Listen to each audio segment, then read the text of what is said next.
Assalamualaikum warahmatullahi wabarakatuh. Alhamdulillah, tak putus-putusnya kita bersyukur kehadirat Allah Subhanahu wa taala yang keluar dari lubuk hati kita yang paling dalam. Allah Subhanahu wa taala yang saat ini masih memberikan kita pernapasan yang sehat wal afiah, lisan yang masih bisa bergerak, mengucapkan selawat Nabi Muhammad sallallahu alaihi wasallam. Alhamdulillah, syukur kita kepada Allah Subhanahu wa taala yang bisa mengumpulkan kita di tempat yang baik, bersama orang yang baik, berkumpul bersama orang-orang yang beriman, masih bisa berkumpul dengan para habaib. Mudah-mudahan perkumpulan ini menjadi kebanggaan Allah di hadapan malaikat-malaikatnya semua, dan kita nanti di hadapan Allah dengan izinnya, ridhanya bisa melihat nurnya Nabi Muhammad sallallahu alaihi wasallam. Berkat daripada Maulid Ad-Dibai yang sejarah singkat diceritakan oleh sahibul Syekh Abdul Rahman Ad-Dibai, beliau menceritakan riwayat Nabi Muhammad sallallahu alaihi wasallam, yakinlah yanzilur rahmah. Sampai-sampai salafun salihin mengatakan, seandainya engkau menceritakan kebaikan orang tua kandungmu yang baik kepada seseorang, maka Allah turunkan rahmat untukmu, dan yang mendengarkannya mendapatkan rahmat Allah. Bagaimana kalau kita menceritakan sejarah sirah kekasih Allah Nabi Muhammad sallallahu alaihi wasallam? Alhamdulillah, Allah masih izinkan kita melangkah di sini untuk mendengarkan sirah nabawi, sirah singkat sejarah Nabi Muhammad, kisah kehidupan beliau bersama para sahabat-sahabatnya. Walaupun tidak kita paham, tapi mendapatkan rahmat Allah Subhanahu wa taala. Alhamdulillah, salawat serta salam tak lupa pula kita haturkan kepada junjungan kita, pembimbing kita, guru-guru, para tokoh-tokoh Islam, para sahabat zaman dulu, Nabi kita Nabi Muhammad sallallahu alaihi wasallam. Kalaulah bukan karena Nabi Muhammad, kita tidak tahu makan pakai tangan apa. Kalaulah bukan karena Nabi Muhammad punya bimbingan, kita tidak tahu cara berpakaian model apa. Kita tidak tahu bagaimana caranya untuk berkehidupan sehari-hari, melainkan ajaran Nabi Muhammad sallallahu alaihi wasallam. Tanda syukur dan terima kasih atas bimbingan Nabi Muhammad sallallahu alaihi wasallam, kita berkumpul untuk mengagungkan dan menggumuruhkan salawat Nabi Muhammad sallallahu alaihi wasallam. Alhamdulillah, inilah bekal nanti kita yaumul qiyamah, yang ikut berteriak selawat kepada Nabi Muhammad sallallahu alaihi wasallam, dakhalal jannah, masuk surga dengan para pecinta-pecinta Nabi Muhammad sallallahu alaihi wasallam. Sallu ala Nabi Muhammad. Di dalam kisah Maulid Ad-Dibai, hadis yang kedua, itu Allah puji kita sebelum Nabi Muhammad diturunkan. Allah puji kita di dalam kisah tersebut yang diriwayatkan oleh Atha bin Yasar, Ka'ab bin Akhbar. Mereka semua itu telah diajarkan oleh ayahnya kitab Taurat. Dibukakan kitab Taurat, satu kitab Taurat diajarkan oleh ayah-ayah mereka. Ada satu lembar dari kitab Taurat itu tidak diberikan kepada mereka, melainkan ayahnya simpan di dalam peti. Itu diceritakan. Kemudian mereka bertanya, wahai ayah, kenapa engkau simpan selembar dari kertas Taurat itu? Kata ayahnya, aku tidak berikan kepada kalian, tunggu aku mati nanti kalian buka, silakan. Berlanjutlah masa meninggal ayah mereka, teringat dengan peti, mereka buka peti. Fatahtuhu, mereka buka peti itu. Yakhruju min anbiya akhir zaman, ada nanti seorang nabi yang keluar di akhir zaman itu, mauliduhu bi Makkah, lahirnya di kota Makkah, wa hijratuhu bil Madinah, pindah dia nanti di kota Madinah, wa sultanuhu bi Syam, kepemimpinan sampai ke negeri Syam. Subhanallah. Kemudian selanjutnya di situ kemudian diceritakan wa yakunul khairul anbiya wa ummatuhu khairul umam. Dialah sebaik-baik nabi di antara nabi yang terdahulu, dan mereka dia memiliki umat sebaik-baik daripada umat yang lain. Kita ini sudah dipuji oleh Allah sebaik-baik umat, dan itu di dalam kitab Taurat yang Allah turunkan kepada Nabi yang memegang amanah kitab Taurat. Belum Nabi Muhammad SAW diturunkan, Allah sudah puji kita sebagai umat yang terbaik. Umat yang terbaik adalah umat yang selalu berselawat kepada Nabi Muhammad SAW. Tanda syukur kita menjadi umat Nabi Muhammad SAW adalah memperbanyakkan selawat kepada Nabi Muhammad SAW. Sampai salafun salihin mengatakan, akfiru salawat ala Nabi, berbanyaklah engkau berselawat kepada Nabi Muhammad SAW sampai engkau melihat nurnya Nabi Muhammad SAW yaumul qiyamah.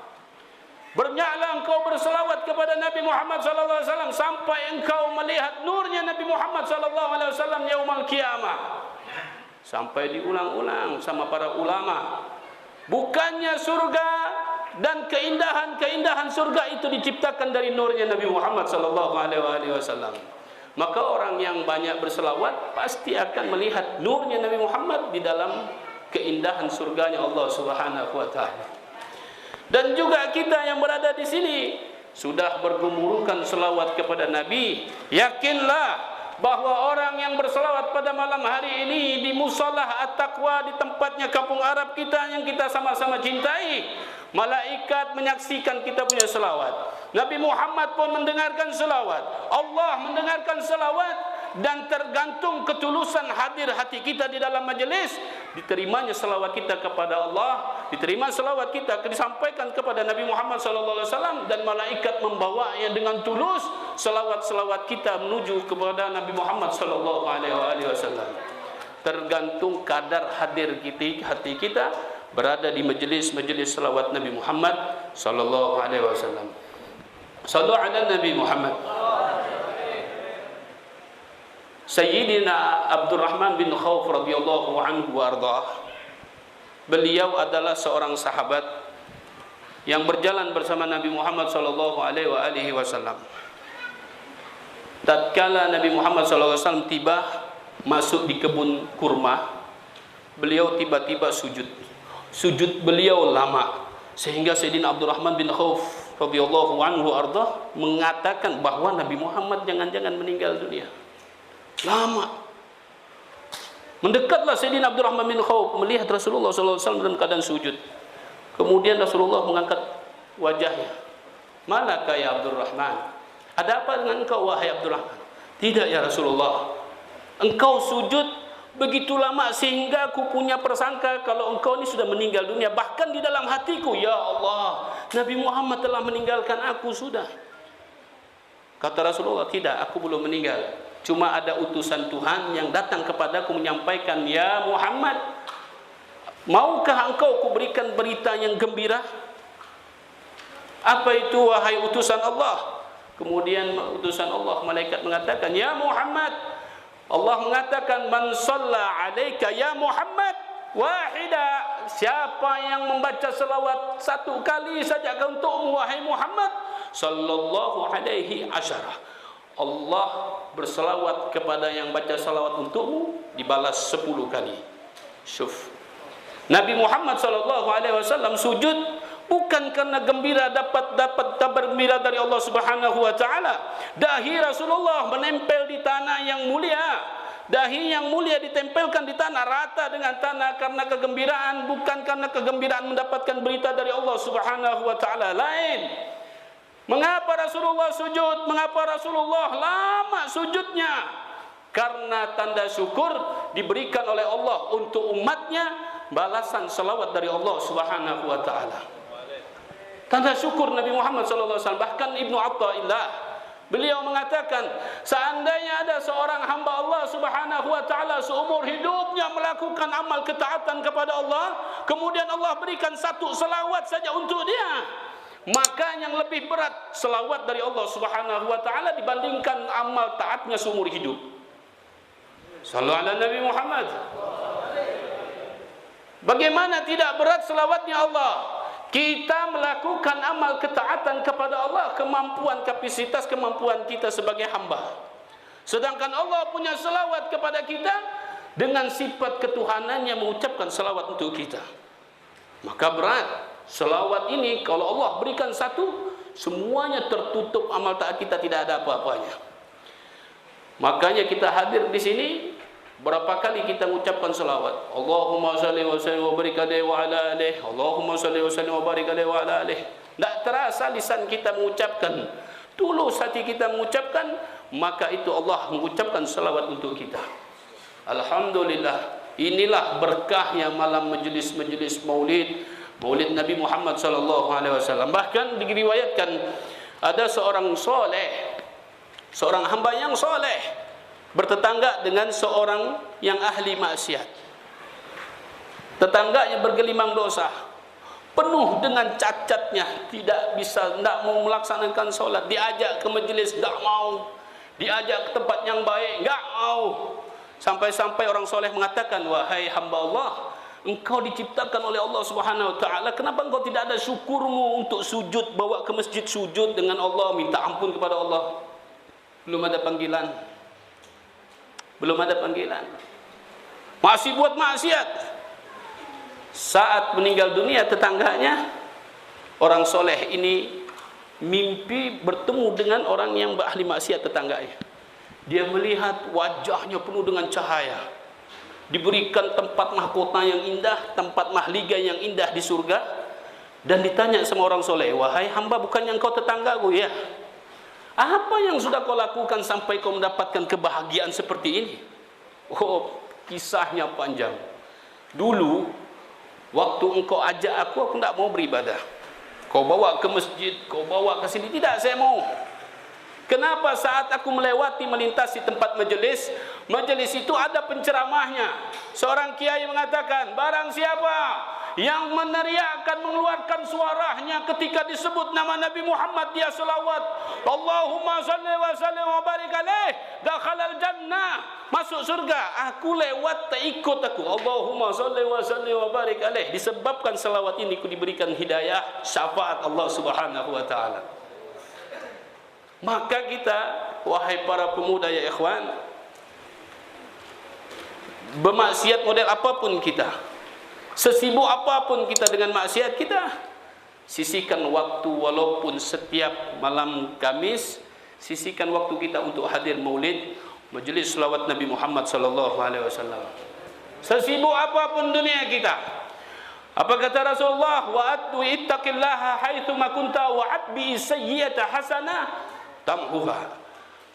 Kalau engkau berbuat maksiat, kesalahan, ikuti kesalahan, kejelekan maksiatmu dengan kebaikan, niscaya kemaksiatanmu, kejahatanmu akan dihapuskan oleh Allah Subhanahu wa taala. Ikuti kejahatan kita, berbuat maksiat, tidak ada yang bisa menghalangi kita, karena itu maksiat dengan hawa nafsu. Enak maksiat tuh.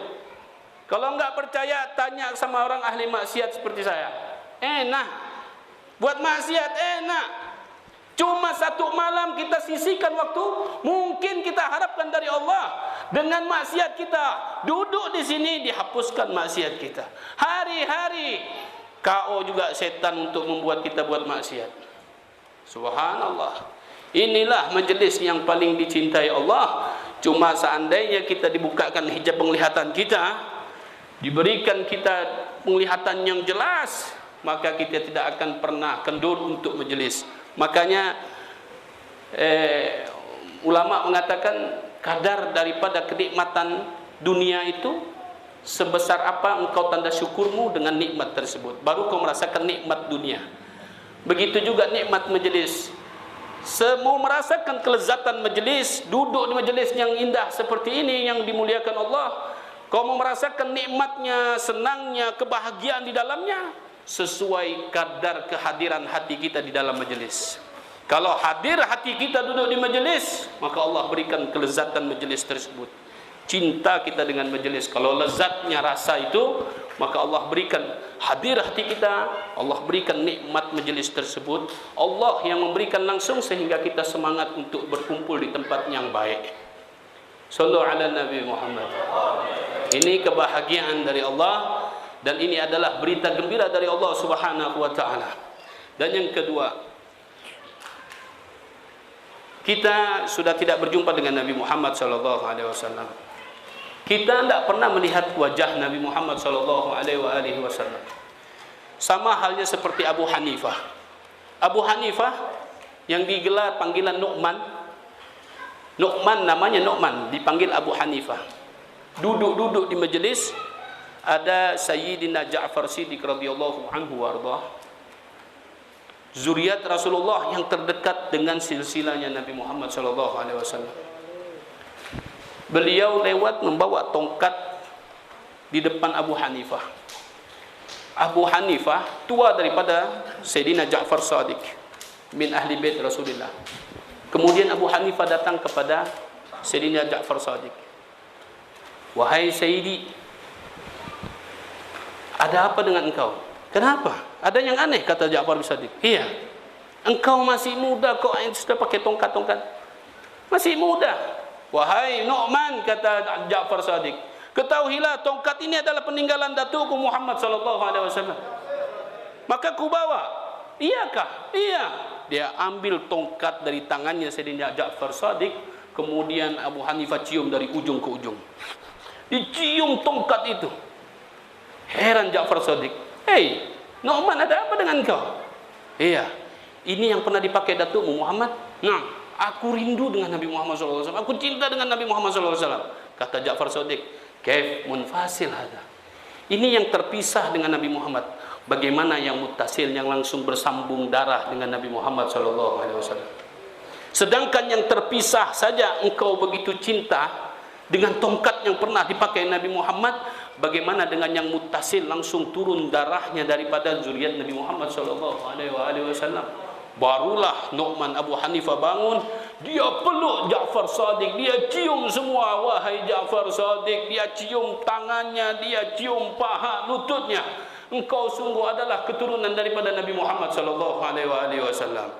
Maka kita enggak pernah melihat Nabi Muhammad SAW. Kadang-kadang ketika timbul kita untuk mengikuti jejak para orang-orang soleh, salafun salihin zaman dulu, ingin mencintai zuriat Nabi Muhammad SAW, setan itu enggak mau diam.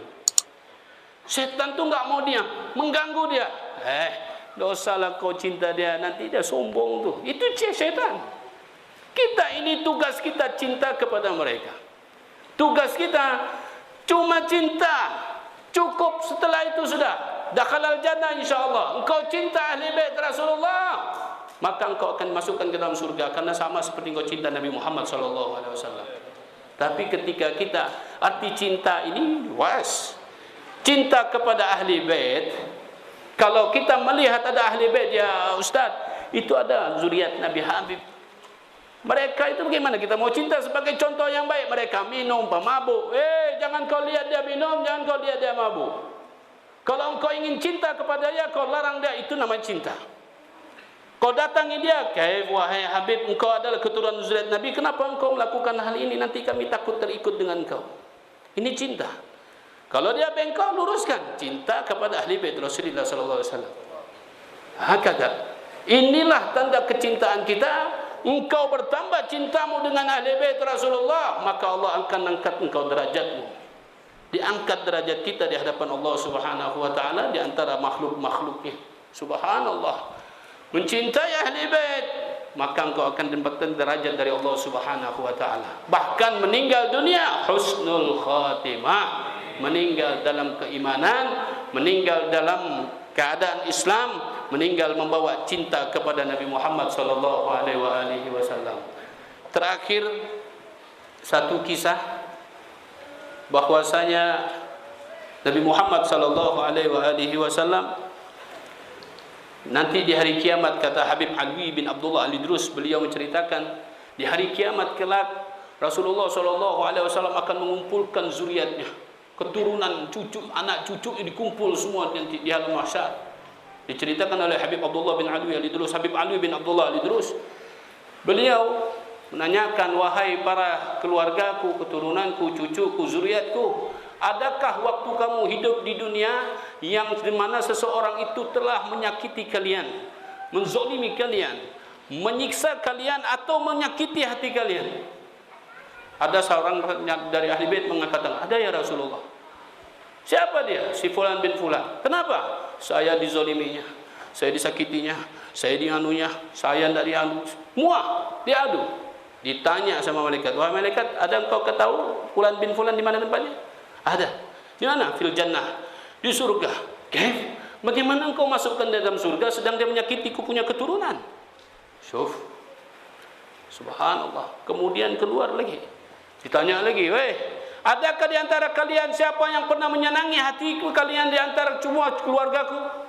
Ada ya Rasulullah. Siapa? Fulan bin fulan. Kenapa? Dia hormati saya. Dia tidak pernah zalimi saya. Dia sayang sama kami. Dia cinta kalau kami bengkok diluruskannya. Kalau kami susah ditolongnya. Kalau kami dalam keadaan susah dia berikan kemudahan untuk berurusan dengan dia.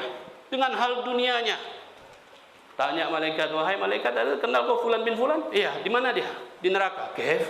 Bagaimana engkau masukkan ke dalam neraka sedang dia mencintai keluargaku dan dia menolong keluargaku? Dia ambil masuk ke dalam surga Allah. Kenapa demikian? Karena surga miliknya Nabi Muhammad SAW. Surga miliknya Nabi Muhammad SAW. Dunia ini saja milik Nabi Muhammad. Kita ni cuma numpang. Laula laka ya Muhammad. Kalau bukan karena engkau wahai Muhammad, ma khuliqal ard. Aku tidak akan menciptakan bumi ini. Dunia ini tidak aku ciptakan. Kita ni numpang. Milik ini Allah ciptakan dunia untuk Nabi Muhammad SAW. Bukan untuk kita. Hanya kita saja mencintai Nabi Muhammad, ditaruhlah di atas dunia. Maka kalau ingin berurusan dunia supaya mudah, salawat Nabi Muhammad SAW. Kalau ingin mendapatkan kebahagiaan di dunia, salawat kepada Nabi Muhammad SAW. Nabi Muhammad tak mengharapkan salawat, kita yang mengharapkan salawat kepada Nabi Muhammad SAW. Maka dari itu ya wahai ikhwan, semua kita yang hadir di sini, mudah-mudahan berkat daripada maulid ini tumbuh kecintaan kita dengan Nabi Muhammad SAW, menjaga keluarga Rasulullah SAW, dan mudah-mudahan semua pada malam hari ini mendapatkan rahmat Allah Subhanahu wa taala. Segala dosa-dosa kita diampunkan oleh Allah Subhanahu wa taala.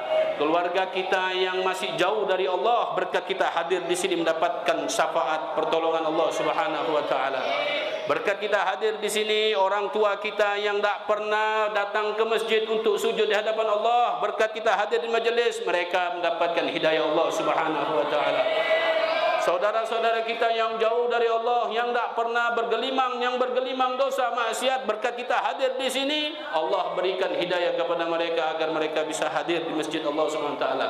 Maka kekuatan selawat majlis inilah yang bisa memberikan hidayah kepada orang-orang yang jauh dari Allah Subhanahu wa taala. Mudah-mudahan kita dikumpulkan semua dengan Allah Subhanahu wa taala untuk bisa berkumpul dengan Nabi Muhammad sallallahu alaihi wasallam, berkumpul bersama orang-orang yang kita cintai, yang tulus dari hati kita mencintai mereka. Insyaallah Allah akan mengumpulkan kita nanti bersama mereka orang-orang yang soleh.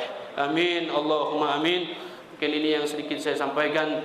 Mudah-mudahan bermanfaat bagi kita semua, wabil khusus saya yang pendosa mendapatkan ampunan Allah Subhanahu wa taala. Wabillahi taufiq wal hidayah. Wassalamualaikum warahmatullahi wabarakatuh.